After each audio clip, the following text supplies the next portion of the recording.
Assalamualaikum warahmatullahi wabarakatuh. Kita lanjutkan, Bapak Ibu, teman sejawat semua. Sekarang kita sampai pada bagian yang akan membahas tentang indikator. Ini masih pada submodul ketiga, performance related pay, konsep performance related pay di modul remunerasi ya, sistem remunerasi. Oke, kita lihat tentang indikator nih sekarang. Ini sekedar mengingatkan aja, ya sudah disampaikan sebelumnya ya tentang ini. Jadi ada 3 indikator ini di sini. Posisinya ada di sini. Ya, ini posisinya ada di sini. Indikator kinerja, kemudian indikator kinerja input, indikator kinerja proses dan indikator kinerja output nih yang bawah. Ya, jadi adanya di sini dalam mind mapping ini. Nah, ini saya lebih jelas di sini ya. Kita akan menjelaskannya di sini.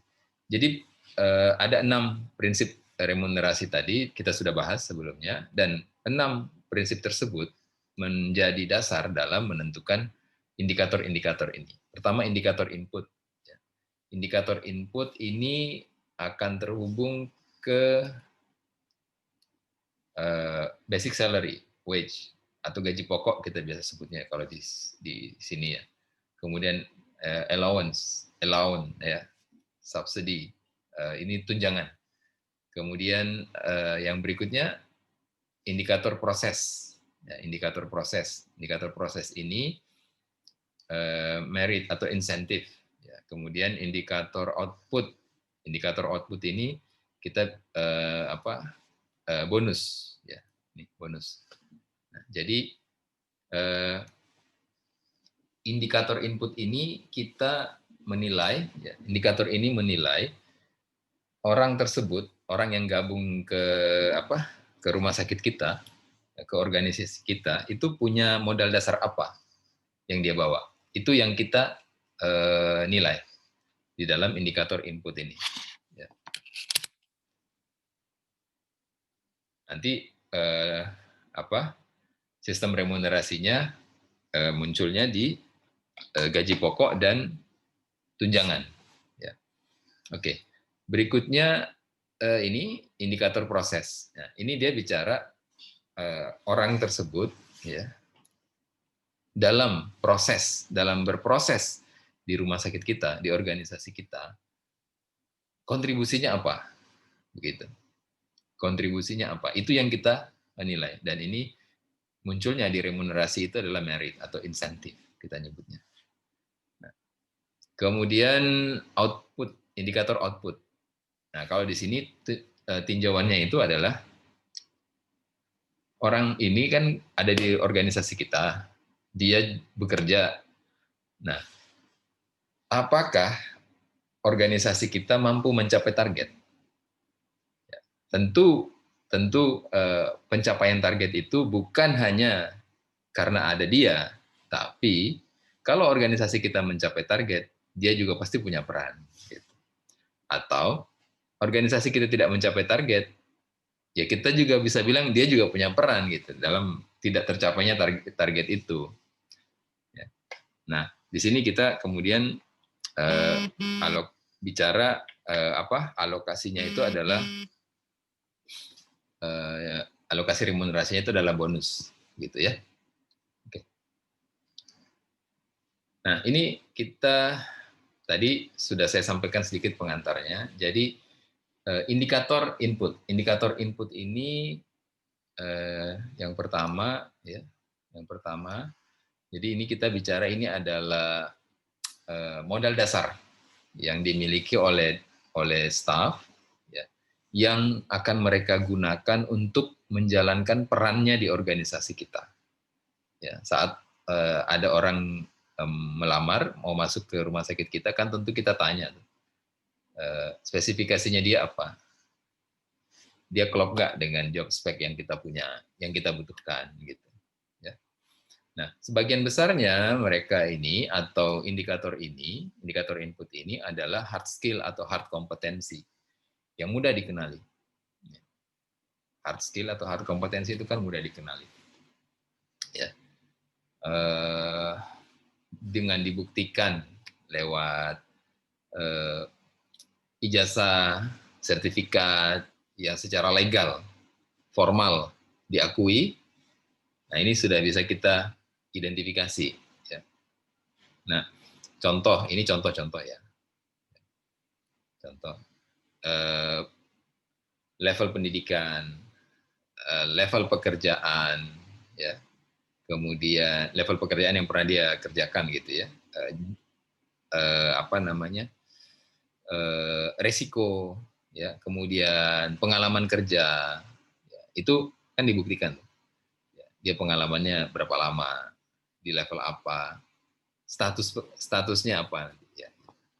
Statusnya itu apakah dia masuk menjadi apa namanya, dia termasuk ke dalam core business, staff di core business atau bukan gitu ya. Tadi medical, pelayanan medis atau yang lain. Ini akan berpengaruh ya, terhadap gaji pokok dan tunjangannya. Ya. Jadi ini indikator input. Nah, berikutnya indikator proses. Nah, kalau ini ya, kalau indikator proses ini adalah sekumpulan aktivitas ya, yang berdasarkan pada core value di rumah sakit kita. Jadi misalnya nih, core value rumah sakit kita itu ini yang biasanya banyak dipakai ya, profesional. Profesional itu apa? Aktivitasnya. Perilakunya apa? Nah, perilaku ini yang kita nilai. Profesional, kemudian Islami misalnya ya, yang rumah sakitnya bernuansa keislaman, ya. Islami apa yang perilakunya apa? Kalau kita bilang lahir kita itu Islami itu apa perilakunya? Nah, itu perlu didefinisikan. Ya. Ya, misalnya dia punya kebiasaan sholat jamaah misalnya gitu ya, dan lain-lain. Ramah misalnya, ya, apa aktivitinya itu apa ramah? Itu proses, ya, proses yang didasari pada core value dari rumah sakit atau organisasi kita. Nah, Bapak Ibu, teman sejawat semua, mereka ini atau indikator ini sebagian besarnya itu soft skill atau soft kompetensi. Nah, sehingga tidak semudah mengidentifikasi hard kompetensi. Contoh, nah, contohnya apa aja? Contoh ini misalnya tanggung jawab, ya responsibility, ya, ini contoh ya. Kemudian hospitality, ya, keramah tamahan, komunikasi, kepedulian, disiplin. Ya. Ini contoh-contoh yang biasanya banyak digunakan di rumah sakit kita. Ya. Baik, itu indikator proses. Nah, berikutnya adalah indikator output. Indikator output ini secara bisa kita sebut dia secara individu atau tim, ya, atau tim dikaitkan dengan pencapaian target rumah sakit. Ya, sejatinya targetnya ini yang paling mendasar itu adalah target keuangan, tercapainya target keuangan. Ya. Kalau mau lebih sederhana lagi, sebenarnya targetnya di profit, tercapai nggak profitnya, gitu. Tapi untuk beberapa bagian bisa juga kita gunakan pendapatan. Di beberapa rumah sakit yang katakanlah secara kultur ya, secara kultur dia tidak atau masih khawatir membuka informasi keuangan ya, ke staf, dan itu bisa dibenarkan, tidak salah gitu ya.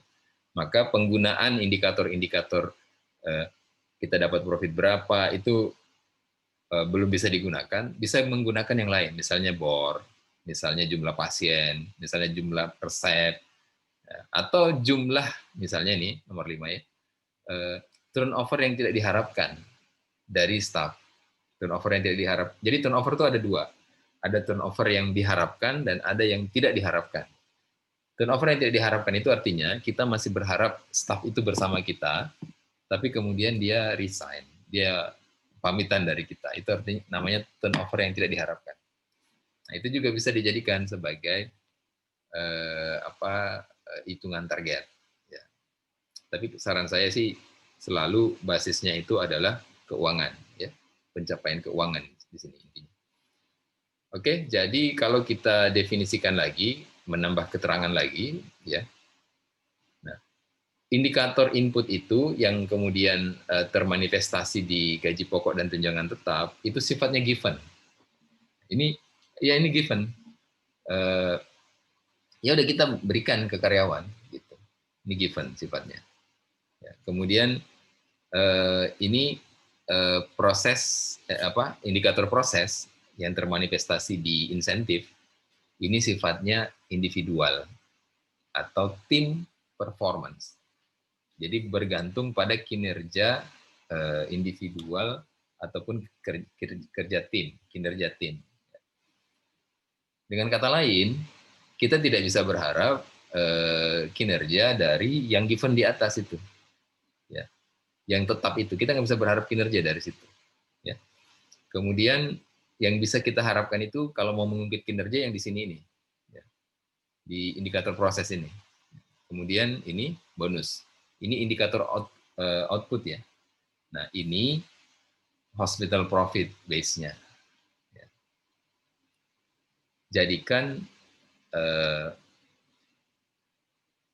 kinerja keuangan, pencapaian kinerja keuangan itu sebagai basis dari menentukan kalkulasinya di bagian ini. Ya. Baik kita, nah ini secara normatif tadi sempat saya sampaikan ya. Jadi secara normatif yang kuning ini gaji pokok dan tunjangan tetap. Ini adalah hak karyawan. Ya. Ini adalah hak karyawan dan ini patokannya adalah target kita itu adalah UMK sebenarnya. Fix, ini fix. Ini adalah hak karyawan. Kalau rumah sakit belum mampu bagaimana? Ya itu selalu ada mekanisme untuk mengkomunikasikan kondisinya seperti ini. Namanya negosiasi antara pemberi kerja dengan orang yang kerja itu pasti selalu ada ya. Gitu. Kemudian, nah kalau yang di atas itu adalah hak, yang hijau ini bukan hak. Ya. Ada tunjangan tidak tetap, ada insentif, ada bonus. Nah, ini bukan hak, ini kebijakan. Dan ini sifatnya variabel. Maksudnya kebijakan apa? Kebijakan itu maksudnya begini. Rumah sakit memberikan ini, klinik memberikan variabel ini karena sadar betul bahwa yang namanya fix income yang di atas itu, kita tidak bisa berharap kinerja dari situ. Orang akan segera lupa kalau dia pernah naik gaji. Dalam 3 bulan, orang sudah akan lupa bahwa dia pernah naik gaji. Bulan pertama, dia naik gaji, dia senang. Ya. Dia traktir teman-temannya. Gitu ya, katakanlah gitu. Ya. Bulan kedua, naik gaji masih ingat dia. Dia segera cari tambahan cicilan. Ya. Bulan ketiga, dia sudah mulai bayar cicilan. Sudah lupa dia kalau kemarin naik gaji. Karena cicilannya udah nambah. Jadi kita nggak bisa tuh berharap dari yang fix itu untuk meningkatkan kinerja. Yang kita bisa harapkan itu dari yang hijau ini. Jadi yang variabel ini yang bisa kita harapkan. Karena dia akan dikalkulasi tergantung pencapaian kinerjanya. Gitu. Normatifnya begitu. Nah, kalau bermasalah, apa yang akan terjadi? Kalau rumah sakit kita bermasalah dari gaji pokok dan tunjangan tetapnya kecil, yang fixnya kecil, maka yang terjadi adalah kandidat yang baik, talent, ya, yang punya potensi, kemampuan, itu tidak tertarik gabung dengan kita. Orang baik tidak tertarik gabung dengan kita. Itu kalau yang kita bermasalah di fix. Kalau yang bermasalah di variabelnya gimana? Tunjangan tidak tetapnya masalah, insentif masalah, bonusnya bermasalah. Apa yang terjadi? Orang baik tidak bertahan di kita karena dia beranggapan di sini orang baik dengan orang yang tidak baik, orang rajin dengan orang malas dapatnya sama. Jadi saya kalau lama-lama ada di sini bisa ketularan malas. Saya cari tempat lain aja. Gitu. Oke, ini kita akan ke bagian yang keempat. Ya, kita akan bicara lebih detail tentang fixed income. Nah, tapi sebelum itu kita break dulu. Ini sudah 15 menit ya. Silahkan dinikmati breaknya untuk nanti kita sambung kembali.